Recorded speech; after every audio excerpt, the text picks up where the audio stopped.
அவர் ஒரு பேட்டி கொடுக்கிறார். முஸ்லிம்களுடைய அந்த தொழுகை நடக்கக்கூடிய நேரத்தில் சாலைகளில் மக்கள் அதிகமாக நின்று தொழுவதன் மூலமாக ஏராளமான போக்குவரத்து நெரிசல் ஏற்படுகின்றது, மக்களுக்கு பாதிப்புகள் ஏற்படுகின்றது. நாங்கள் அதை தடுத்துட்டோம் என்று சொல்லக்கூடிய அரசாங்கம் அதே நேரத்தில் கன்வார் என்று சொல்லப்படுகின்ற காவடி யாத்திரைக்கு அனுமதி கொடுக்காம இருக்குதா? இதே உத்தரப்பிரதேச மாநிலத்தில் மக்கள் அதிகமாக பயன்படுத்தக்கூடிய முக்கிய சாலைகளில் அந்த யாத்திரை செல்வதற்காக வேண்டி அனுமதி கொடுக்கப்படத்தான் செய்கின்றது. போக்குவரத்து நெரிசல் ஏற்படாமல் இருக்கின்றதா?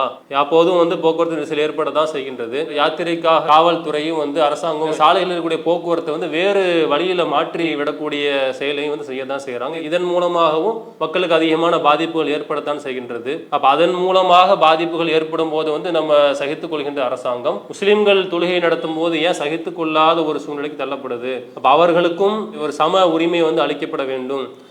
அன்பிற்குரிய சகோதர சகோதரிகளே, இன்றைய செய்தியும் சிந்தனையும் என்ற நிகழ்ச்சியின் வாயிலாக நாம் பார்க்க இருக்கக்கூடிய செய்தி என்னவென்றால், உத்தரப்பிரதேசம் மாநிலத்தில் இருவேறு அரசியல் கட்சியை சார்ந்த அதனுடைய தலைவர்களுடைய அந்த வார்த்தை போர் மீடியாக்கள் எவ்வாறு எடுத்துரைக்கிறார்கள் என்ற அந்த விஷயத்தை பற்றி நாம் இன்றைக்கு பார்க்க விரும்புகிறோம். உத்தரப்பிரதேச மாநிலம் மட்டுமல்லாமல் இந்தியாவினுடைய வட மாநிலங்களாக இருக்கக்கூடிய ராஜஸ்தான், ஹரியானா போன்ற மாநிலங்களில் கடந்த சில நாட்களுக்கு முன்னால் முஸ்லிம்கள் சாலைகளில் தொழுகை நடத்துகின்றார்கள்.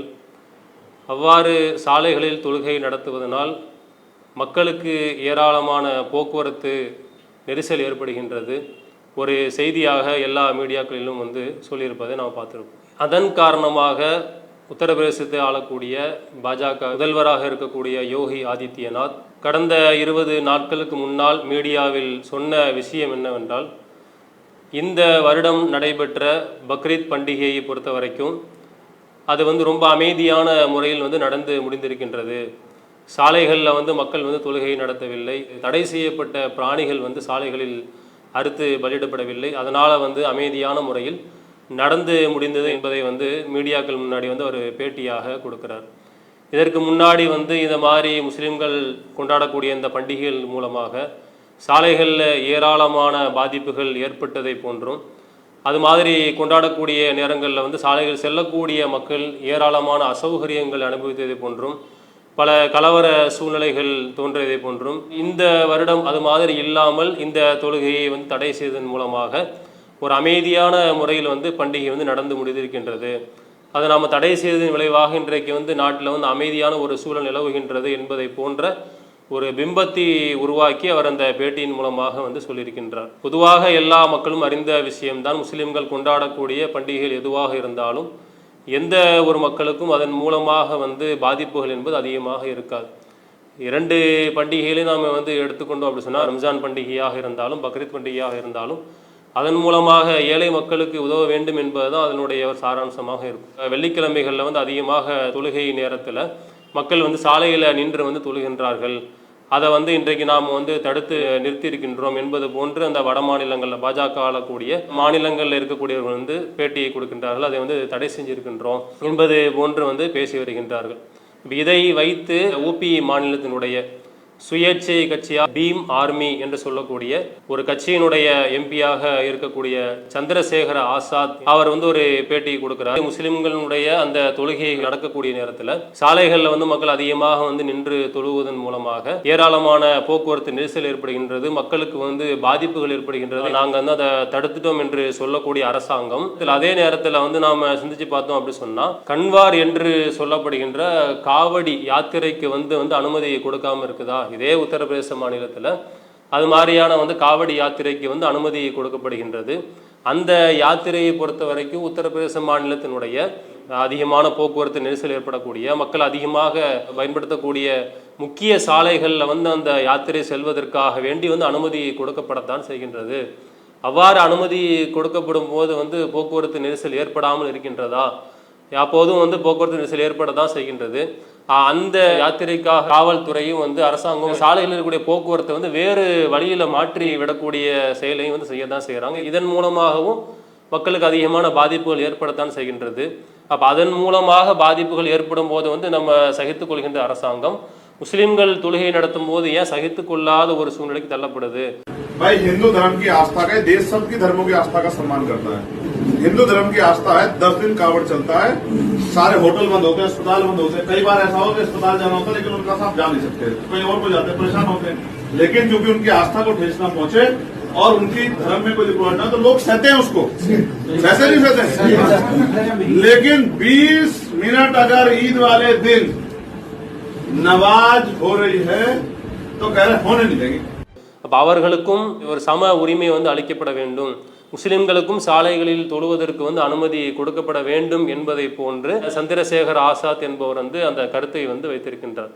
அவருடைய கருத்தினுடைய சாராம்சம் என்ன அப்படின்னு சொன்னால், இந்த நாட்டினுடைய மக்கள் யாராக இருந்தாலும், எந்த சமயத்தை பின்பற்றக்கூடியவர்களாக இருந்தாலும் அவர்களுக்கு சம உரிமை வந்து அளிக்கப்பட வேண்டும்.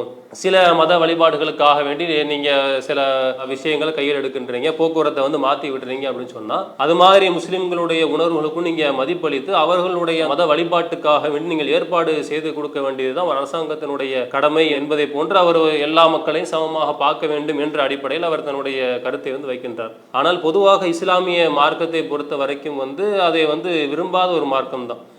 இறைவனுக்கு செய்ய வேண்டிய ஒரு கடமையாக இருந்தாலும் சரி, மனிதனுக்கு செய்ய வேண்டிய கடமையாக இருந்தாலும் சரி, இஸ்லாமிய மார்க்கத்தை பொறுத்த வரைக்கும் எந்த ஒரு காரியமாக இருந்தாலும் அதை செய்யும் போது எந்த அளவிற்கு இறைவனுக்காக வந்து செய்கின்றாரோ அதே நேரத்தில் அதன் மூலமாக பிற மக்களுக்கும் எந்த விதமான ஒரு பாதிப்பையும் ஏற்படுத்திவிடக்கூடாது என்ற ஒரு கருத்தை அழுத்தம் திருத்தமாக பதிவு செய்யக்கூடிய மார்க்கமாகத்தான் இஸ்லாமிய மார்க்கம் இருக்கின்றது. அத்தீனு அன்னசீகா, பிறநாள் நாடுவதுதான் இஸ்லாமிய மார்க்கம் என்று வந்து அல்லாஹ்வுடைய தூதர் சொல்லியிருக்கின்றார்கள்.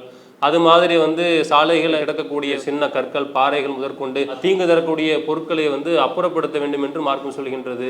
இப்படி தொழுகையாக இருந்தாலும் கூட சாலைகளை மறித்து கொண்டு அந்த நேரத்தில் தொழுக வேண்டிய அவசியம் இல்லை என்றுதான் மார்க்கம் சொல்லுகின்றது இஸ்லாமிய மார்க்கத்தை பொறுத்தவரை.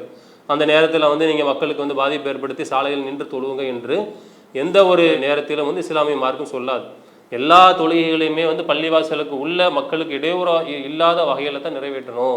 இன்னும் குறிப்பாக வந்து பெருநாள் தினம் என்று சொல்லப்படுகின்ற அந்த 2 பெருநாள் தொழுகைகளை மட்டும்தான் பள்ளிக்கு வெளியே வந்து ஒரு திடல்ல வந்து நடத்த வேண்டும் என்று அல்லாஹ்வுடைய தூதர் சொல்லியிருக்கின்றாங்க நபிகள் நாயகம்.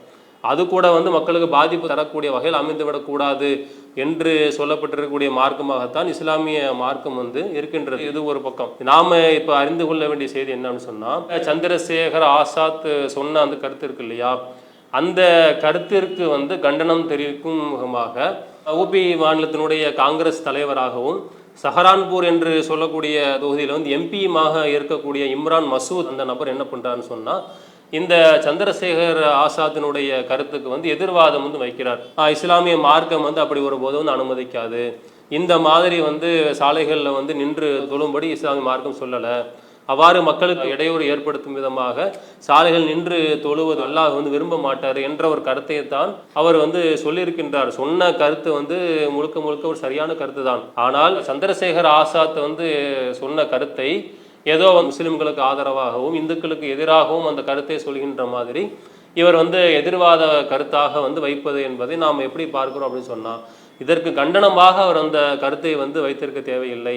சொன்ன கருத்து வந்து முழுக்க முழுக்க சரியானதான். நாமே வந்து அதிகமாக அதை நம்ம வலியுறுத்திட்டு தான் இருக்கிறோம். எல்லா மக்கள்கிட்டையுமே எந்த ஒரு பகுதியாக இருந்தாலும் சரி, இது மாதிரி வந்து மக்களுக்கு இடையூறு இல்லாத வகையில் தான் நாம் தொழுகைகள் அமைத்து கொள்ள வேண்டும் என்று தான் மார்க்கமும் சொல்லுது. நம்ம மக்களுக்கு சொல்லக்கூடிய விஷயம் அதுதான்.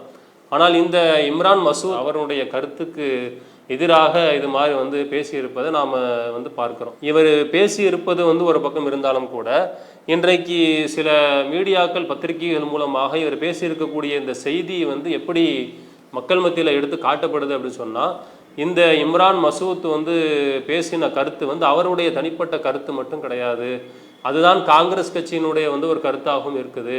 காங்கிரஸ் கட்சியினுடைய கருத்து கொள்கையுமே வந்து அவங்களுடைய பிரச்சாரமே எப்படி இருக்கணும் அப்படின்னு சொன்னால், இது மாதிரி வந்து முஸ்லீம்களுக்கு வந்து தொழுவுறதுக்கு வந்து சாலைகள் அனுமதி கொடுக்கணும், அவர்கள் வந்து ஒரே நேரத்தில் வந்து முஸ்லீம்களையும் இந்துக்களையும் ஒரே நேரத்தில் திருப்திப்படுத்தும் முகமாகத்தான் அந்த காங்கிரஸ் கட்சியினுடைய செயல்பாடுகளும் இருக்கின்றது, அவர்கள் விடக்கூடிய அறிக்கைகள் இருக்கின்றது என்பதை போன்ற ஒரு பிம்பத்தை வந்து இவருடைய கருத்தை வந்து காங்கிரஸ் கட்சியினுடைய வந்து ஒரு கருத்தை போன்றும், காங்கிரஸ் கட்சியை பொறுத்த வரைக்கும் வந்து இது மாதிரி வந்து சிறுபான்மையினருக்கு முழுக்க முழுக்க வந்து ஆதரவாக இருப்பதை போன்றும், ஒரு குறிப்பிட்ட சாராருக்கு எதிராக இருப்பதை போன்றும் வந்து மீடியாக்கள் மூலமாக இவருடைய கருத்து வந்து இன்றைக்கு தவறாக எடுத்து வந்து காண்பிக்கப்படுகின்றது.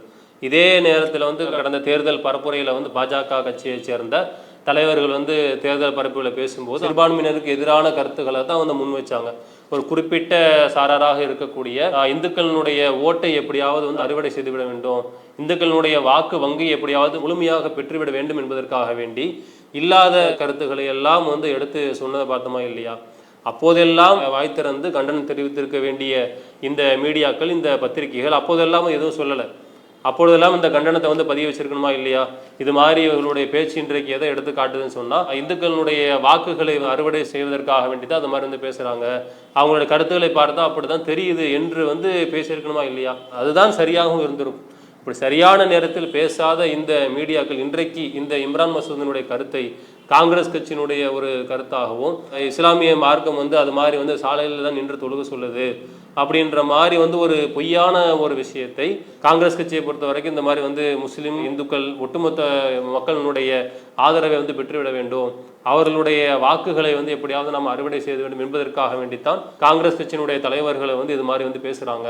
அந்த அடிப்படையில் தான் காங்கிரஸ் கட்சி அவர்கள் இது மாதிரி வந்து பேசுவதற்கு சொல்லி கொடுக்கின்றது என்பதை போன்ற ஒரு பிம்பத்தை இன்றைக்கு இந்த மீடியாக்கள் வந்து எடுத்து சொல்றதை பார்க்கும். அப்போ இதன் மூலமாக நாம் வந்து தெளிவாக நம்ம தெரிந்து கொள்ள வேண்டும், இந்த நாட்டை பொறுத்த வரைக்கும் முஸ்லிம்கள் எந்த ஒரு பண்டிகையாக இருந்தாலும் சரி, இறைவனுக்கு செய்ய வேண்டிய கடமையாக இருந்தாலும் சரி, சாலையில இருந்து மக்களுக்கு இடையூறு கொடுத்து தொழுக வேண்டிய அவசியம் இல்லை. அது ஒரு குறிப்பிட்ட நேரம் பள்ளி வாசல்ல தொழுக வந்து இடம் பத்தவில்லையா, ஒரு குறிப்பிட்ட சாரார் தொழுது விட்டு அதற்கு பிறகு அவர்கள் முடித்து இன்னொரு சாரார் தொழுவதற்கு அழகான முறையில் வந்து இஸ்லாமிய மார்க்கம் வந்து வழிகாட்டி இருக்கின்றது. அதுதான் நாம மக்கள் மத்தியில் சொல்லிட்டு இருக்கிறோம். ஆனால் இந்த மீடியாக்களுடைய இந்த விஷம கருத்து எப்படி இருக்குது அப்படின்னு சொன்னா, காங்கிரஸ் கட்சி வந்து இது மாதிரியான ஒரு கருத்துக்கள் மூலமாக வந்து வாக்குகளை அறுவடை செய்ய பார்க்குது என்று சொல்லி ஒரு குறிப்பிட்ட இந்த முஸ்லீமினுடைய பண்டிகையை வைத்து சப்ஜெக்ட் வரும்போது மட்டும் அதை வைத்து ஆதாயம் தேடக்கூடியதை வந்து பார்க்குறோம். எந்த நேரத்தில் பேச வேண்டுமோ அப்போதெல்லாம் வாய்மூடி இருந்து விட்டு இப்போது வந்து பேசுவது வந்து மக்கள் இதை எப்படி பார்க்குறாங்க அப்படின்னு சொன்னா, ஒருதலை பட்சமாகத்தான் இது மாதிரி வந்து அந்த குறிப்பிட்ட கட்சியினரும் அப்படிதான் நடந்து கொள்கிறார்கள். நடுநிலையாக இருக்க வேண்டிய மீடியாக்கள் பத்திரிகைகள் வந்து ஒரு குறிப்பிட்ட விஷயத்திற்கு மட்டும் வாய் திறக்கக்கூடியது வந்து ரொம்ப ரொம்ப ஒரு ஆபத்தானதாகத்தான் மக்கள் பார்க்குறாங்க. ஜனநாயகத்தினுடைய மிகப்பெரிய ஒரு தூணாக இருக்கக்கூடிய இந்த பத்திரிகைகள் மீடியாக்கள் எல்லா நேரங்களிலும் சரியான ஒரு முறையில் தான் நடந்து கொள்ள வேண்டும், நடுநிலையாகத்தான் வந்து கருத்துக்களை வெளியிட வேண்டும் என்பதைத்தான் மக்கள் விரும்புகின்றார்கள். அப்படிப்பட்ட ஒரு அழகான ஒரு வாய்ப்பை ஏற்படுத்தக்கூடிய கடமை இந்த நாட்டு மக்கள் அனைவருக்கும் இருக்கின்றது என்பதை சொல்லி இந்த நிகழ்ச்சியை நிறைவு செய்கின்றோம். அஸ்ஸலாமு அலைக்கும் வரஹ்மத்துல்லாஹி வபரகாத்துஹு. இஸ்லாம் மற்றும் சமுதாய செய்திகளை அறிந்து கொள்ள தமிழ்நாடு தௌஹீத் ஜமாஅத் யூடியூப் பக்கத்தை உடனடியாக சப்ஸ்கிரைப் செய்து கொள்ளுங்கள். மேலும் பெல் பட்டனையும் கிளிக் செய்து கொள்ளுங்கள்.